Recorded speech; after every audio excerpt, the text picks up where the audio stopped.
Hey fellow gamers, Chatty Sisa here. So, Sony is making a Horizon multiplayer game under the name The Horizon Online project. Instead of jumping straight into Horizon 3, they're focusing on an online experience set in the same world.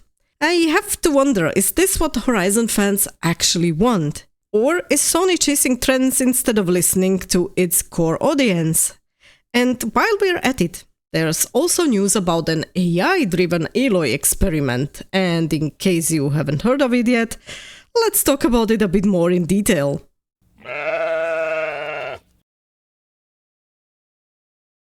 Before diving into the multiplayer project, let's talk about Horizon as a franchise. Zero Dawn was a massive success, but Forbidden West, while still selling well, didn't quite reach the same level of impact amongst gamers. Then we got a remaster of the first game no one really asked for, and a LEGO Horizon game that, well, yeah, let's just say didn't exactly take the gaming world by storm. And now, instead of going full steam ahead with Horizon 3, Sony is shifting to multiplayer. I have to wonder if the existing player base wasn't even rallying behind the remaster or LEGO Horizon. Why do they think a multiplayer game will be any different? Just by the way, if you're interested in more Horizon discussions, I've covered everything from the Zero Dawn remaster to the upcoming movie here on my channel, so feel free to check it out. And if you'd like to have more updates the next time I'll post a vid, then don't forget to hit that subscribe button and also the bell icon to be notified. There's now also an option for memberships if you'd like to support the channel. It's a great way to improve it. Thank you very much already in advance. But back to the Horizon Online project and why I think this could terribly backfire. Multiplayer games aren't exactly thriving right now. In 2024 alone, we saw multiple high-profile live service games shut down due to lack of players. Even Sony themselves scaled back their live service ambitions, laying off hundreds of developers. But now, Sony is doubling down on a multiplayer Horizon game. And guess what? The core Horizon audience might not even be interested if we consider the gamer demographics. Studies show that single-player games become increasingly important as players get older. A media research study found that 74% of gamers over 55 avoid online multiplayer entirely, and 53% of gamers over 25 prefer single-player story-driven games. When Horizon Zero Dawn launched, its audience was mostly in their 20s and early 30s. Fast forward a decade, and a big chunk of those players is now in their 30s and early 40s, an age group that overwhelmingly prefers single-player RPGs. So, who is this multiplayer game actually for? Younger gamers who love online play?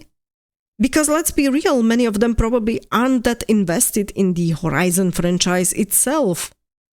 It would be interesting though to hear on this pod whether you are more into single-player games, like I am, or if you think Horizon could actually work as an online experience, and if so, would you actually play it when it releases? Based on the latest updates, it looks like the Guerrilla Games studio isn't taking any chances with this project. They recently hired Chris Proctor, a former senior design lead from Bungie, known for his work on Destiny 2's weapons and balancing. And they've also brought in Simon LaRouche, who directed Rainbow Six Siege, one of the biggest competitive multiplayer shooters out there. So what does this tell us? Sony isn't just making a co-op Horizon adventure, they're obviously going for something big. But it's been 8 years since Horizon Zero Dawn released, and we still don't have a proper conclusion to Aloy's story. Instead of making Horizon 3 the top priority, Guerrilla is pouring resources into an experimental multiplayer project that could potentially crash and burn. The Horizon Online project that's actively in development by the studio, they had recently still job postings open for it, has been already worked on by Guerrilla for some time, and potentially it could be released even this year. That is an assumption based on the type of jobs they were offering lately under the internships, for example, where they were looking for an intern on the release QA team in the first half of 2025 to gain experience to ensure the game is prepared for launch. This is, by the way, a screenshot from a video made by Arctix, who is also talking about this multiplayer. But we'll maybe get more info during the next Summer Game Fest on the release date and maybe also more info on Guerrilla's future plans. Let's talk about those a little bit. My guess is once they've released the Horizon Online game, they'll finally move to the last Horizon game from the trilogy, which realistically would put the release date into approximately 2028. That's over a decade since the first game. The question is, will the fanbase still be around and waiting? This is exactly what happened to franchises like Half-Life and Elder Scrolls, for example. Long gaps between major releases made the players simply move on. I wonder about your take on this one. If Horizon 3 takes another 5 years, will you still be around and waiting? Or are you rather looking elsewhere into other franchises maybe? I know I will be definitely looking forward to that next game, as I would really love to see how Aloy's story plays out. As for Sony's general plans, we need to look at the bigger picture here. They're pushing multiplayer games hard because they want long-term revenue. A live service game means continuous income, unlike single-player games that rely on one-time purchases. Well, aside from the occasional additional revenue from a DLC here and there. But we've seen this strategy backfire spectacularly before. Just think about Fallout 76. Bethesda took a beloved single-player RPG and forced it into an always-online multiplayer experience. The result was a disastrous launch, a massive backlash, and years of fixes just to make it somewhat playable. The gamers didn't want an online Fallout, they wanted a proper single-player RPG like its predecessors. Sony could be making now the same mistake with Horizon. The franchise was built on immersive storytelling, exploration, and a strong protagonist. Forcing this into a multiplayer territory risks alienating the original core fanbase that made it successful in the first place. I'm not sure how you see it though. Do you think Sony is repeating Bethesda's mistake with Fallout 76?